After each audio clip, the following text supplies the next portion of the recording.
Hello everyone, welcome to Lee Hendricks Gold. As you probably noticed in the thumbnail, I found a nugget. But what is more amazing about that is why I found it in the first place. And it all had to do with a series on Discovery Channel called America's Backyard Gold, hosted by Dave Turin. And I've always liked Dave Turin, but now I love Dave Turin. And you're about to see why. Okay, for those of you who follow Dave Turin and his new episodes of America's Backyard Gold, this may look familiar to you. He was here with a young man from Appalachian State that was trying to save up enough gold to make a wedding band for his fiancée. Well, they certainly didn't get enough gold to do that day they were out here. There was only a speck and a couple dots that Dave found behind these rocks. But if they had just turned around and walked down here,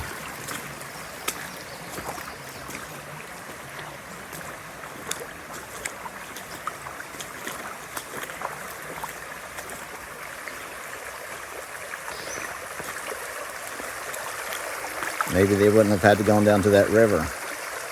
I don't know, but we'll find out here. See if there's any gold I can find right in that pool. One thing I'd like to point out too, when you're watching that episode, it would probably be best if you start around the 27-minute mark, because you'll get to see Bill Brewer and his wife Mary talking to Dave about that almost 3-ounce nugget that they have. And if you look closely, you'll see Benzo Gold's sticker and an X4 sticker on the register where you check out, which most people wouldn't recognize if they're not, in the local community here. So it was neat to see that.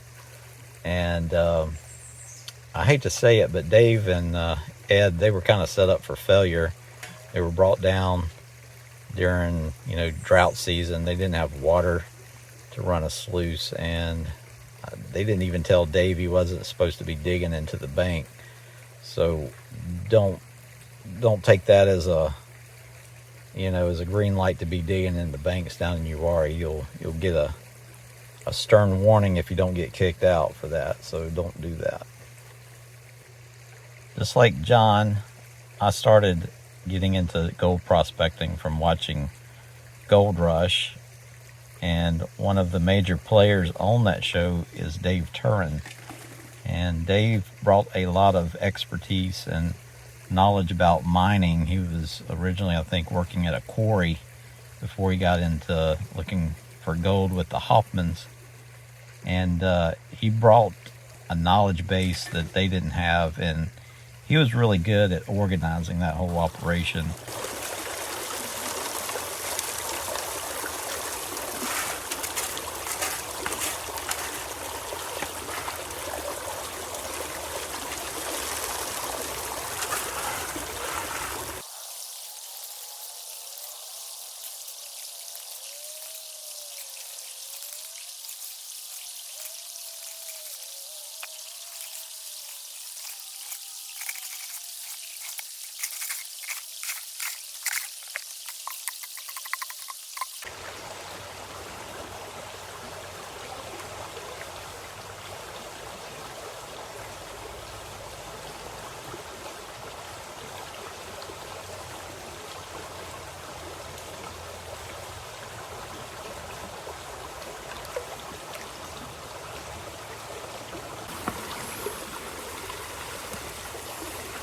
All right, I didn't do too good.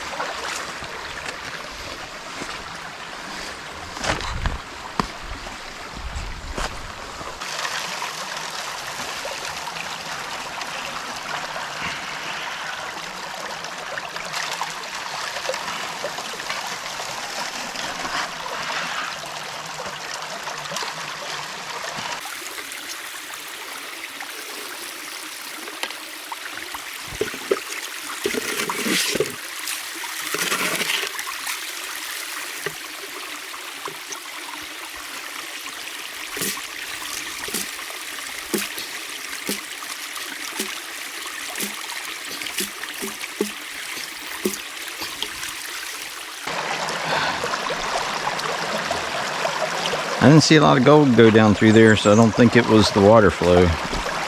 I just not on the gold today.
Still not a lot of gold, but there's a couple good pieces in there. This one right here is fairly coarse. You can tell it hadn't moved a lot. It's near its original source. That piece of pyrite, it's kind of gold looking, which is unusual for this area. I've only seen the silver pyrite. So I'm going to take that back. That's pretty neat. Yeah, I got a little bit of gold that time. I'm getting deeper down. So maybe the next bucket's going to be the bucket. We'll see.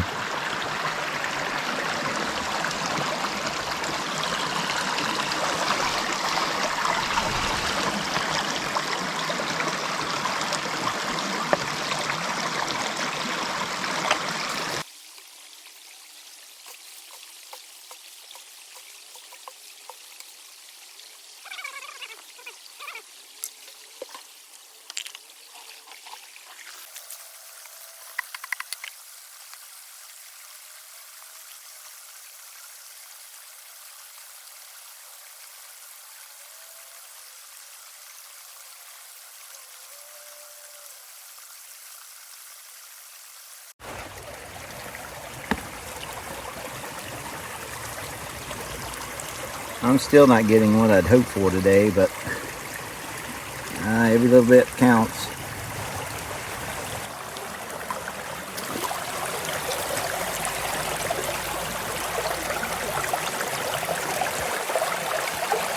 Oh yeah. Not quite a picker. Looks bigger through the water than it will actually out of water, but that's a nice piece of gold. It only did about just a half a bucket. Still got a little bit in the bottom. I haven't seen a lot of gold, but with a piece like that, I'm not worried about seeing a lot of gold. I just need to see a few pieces of gold. Well, that was pretty much the major part of the gold. But what a giant piece of lead that is. It's good to get that out of the creek.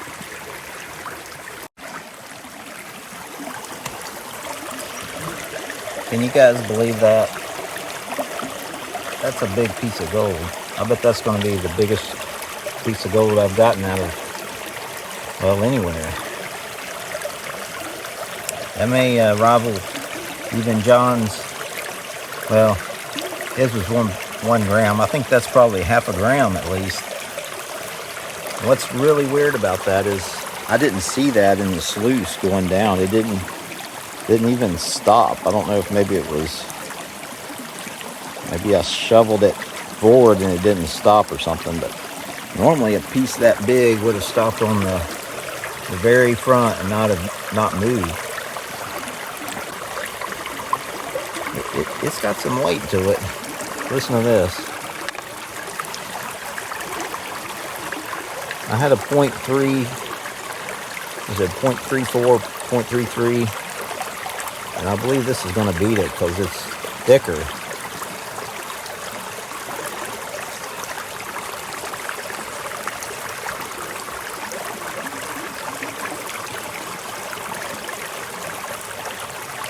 Man, I didn't expect that today. John's going to freak out when he sees this.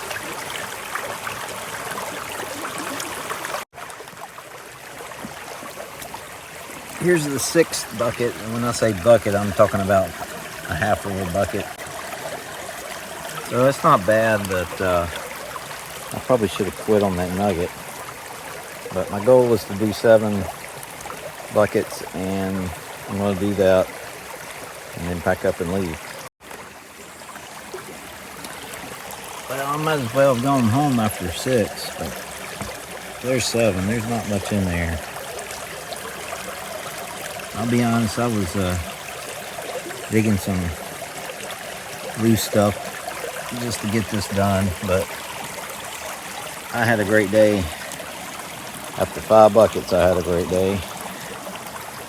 And let's do a snuffer dump.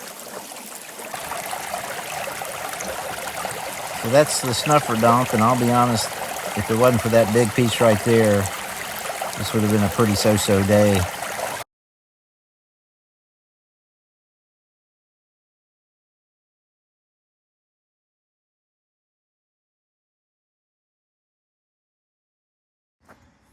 I was just showing Oakley that these bigger pieces of gold will not fall through skinny mesh like that, tight mesh. So I was using this for a long time down in Uwharrie until I forgot it one day, and I had to improvise and drill a bunch of holes in a plastic bucket, and all I had was a 3/8 drill bit. But guess what? I had a piece of gold that fell through that 3/8 hole that would not have gone through that day, and that taught me a very valuable lesson. So I'm sharing that with you. If you're down in Uwharrie, take a classifier that's got at least a 3/8 spacing on it, the mesh, because otherwise you may be throwing gold away. I brought back some rock to sample from that depression where I actually found the golden nugget, and it's some interesting rock. I've never crushed anything quite like this. It's got a mica schist look to it with quartz vein. But what really interests me is this vugginess it has. You can see it in this piece as well. Look at that right there. So this setup was something I recently decided would help me with my rock crushing, because I don't have a jaw crusher. I do have an impact mill that I made out of a pressure cooker, and this is what this will go into, assuming I haven't destroyed my angle grinder yet. It did shoot sparks at me last time, so it's not happy. But I think I can make it through this. I really want to see if this holds any gold, because that is a very interesting place where I found that gold. Been doing this quite a while and have never seen a nugget like that, other than the one that John pulled out, but that was in a whole different area where we expected to find big gold. So let me do some hammering and we'll find out what lies in this rock.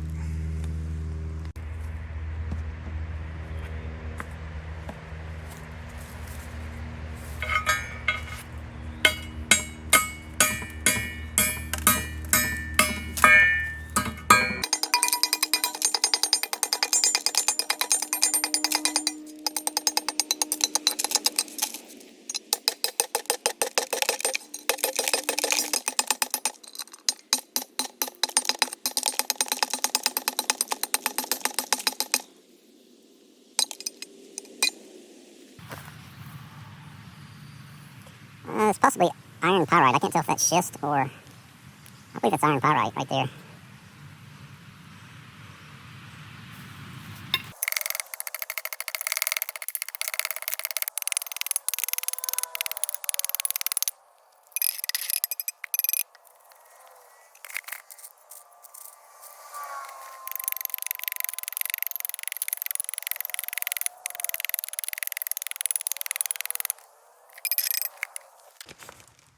Done.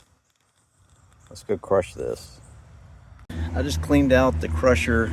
I wanted to inspect the rings. These are getting a little bit worn, but Still don't see anything that'll be a problem. That's what was left in there from the last crush. I want to get it out of there so I do not contaminate my sample that I'm crushing, which is right over here. And I'm about to get rolling.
It just did make it. Here's the nasty little slurry.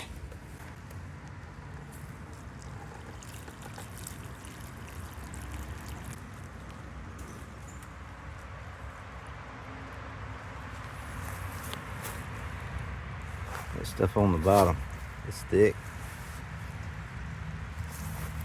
That burnout motor doesn't smell too good.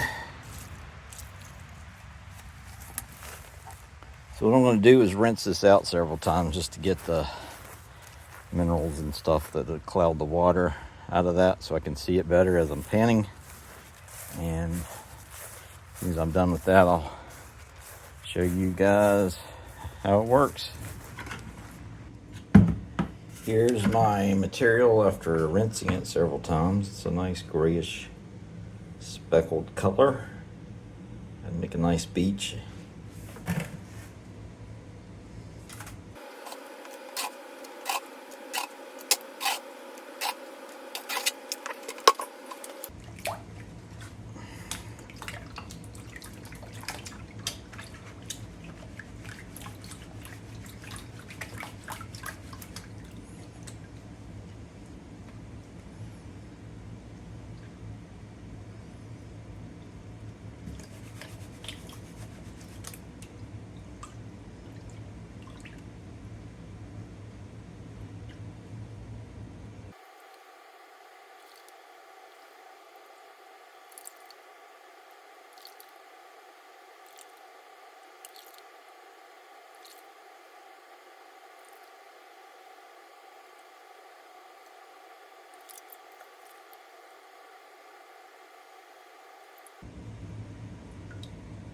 Holy crud, that's a nice piece of gold in there.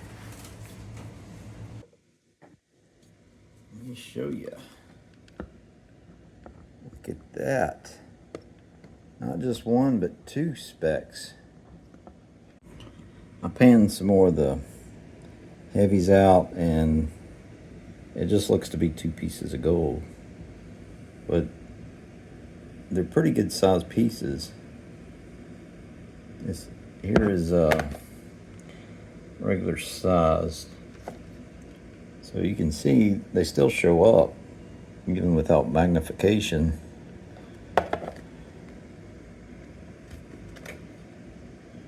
But you can see they have some actually, here's some little dots I see in there as well.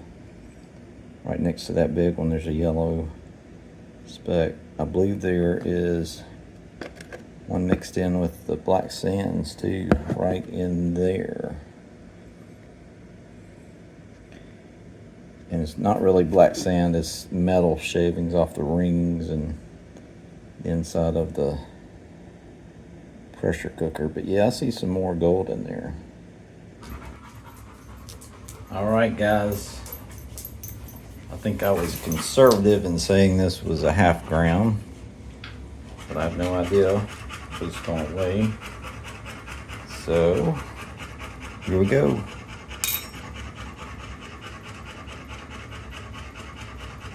Wow, just shy of a gram. So I was closing in on John with his 1.06 gram nugget. And this didn't even come from Secret Spot. This came from a well-known area. So they're out there, guys. You just have to look for them. It took me, 6-7 years to find this. But I'm pretty happy with that.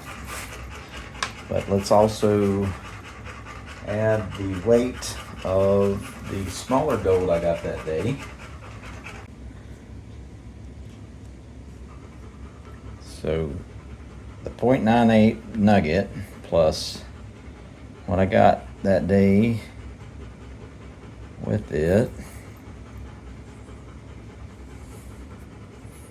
So when those speck fall out, so that would make that about a 0.2 in other gold that wasn't as big, but it was still some nice flaky stuff, and that helps with the weigh, and that's usually what we get down there in Uwharrie. We don't usually see nuggets like that. Oak's with us too. She's been hanging out. She knows that that nugget will help feed her another day. Probably a whole month, right, Oakley? She's excited.